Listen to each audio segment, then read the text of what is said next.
1 જાન્યુઆરી 2024થી નવો નિયમ નવું વર્ષ શરૂ કરવામાં આવે છે અને ગણતરીનો દિવસો જ બાકી અને 31 ડિસેમ્બર વર્ષ છેલ્લો દિવસ હોવાનો ઘણા મહત્વના નાણાકીય કાર્યો માટે આ સમય દેવો છે. આ વસ્તીને સમયમર્યાદા પહેલા આ કાર્યો પૂર્ણ કર્યો, નહીંતર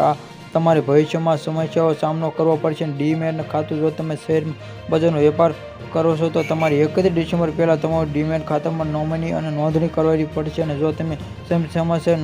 નોંધશો ફાયબર નહીં તો તમારા ખાતામાં ફંડ અટકી શકે છે અને ફંડ ઉપાડવામાં મુશ્કેલીઓનો સામનો કરવો પડી શકે છે અને તે પરત થઈ ગયેલા મોટા આવકવેરા રિટર્ન ફાઇલ કરવાની છેલ્લી તારીખ 31 ડિસેમ્બર 2023 હોય. કારણો: તમારે 31 જુલાઈ 2023 સુધીના આઈટી રિટર્ન સબમિટ કરી શકાશે અથવા આ તારીખે લેટ ફી સાથે સરળતાથી રિટર્ન સબમિટ કરી શકશો. 31 ડિસેમ્બર સુધી રિટર્ન ફાઇલમાં આવક વિભાગમાં તમારી બેંક લોકર કરાવવા. આરબીઆઈ તમામ બેંકોને નવા લોકરમાં કરાવવા માટે આ 31 ડિસેમ્બર 2023 સુધીનો સમય આપવાથી તમારી પાસે પણ બેંક લોકરની તારીખ સુધીના નવા કરાર અને જે સહિત કરવામાં આવું તમારે તમારું લોકર લોક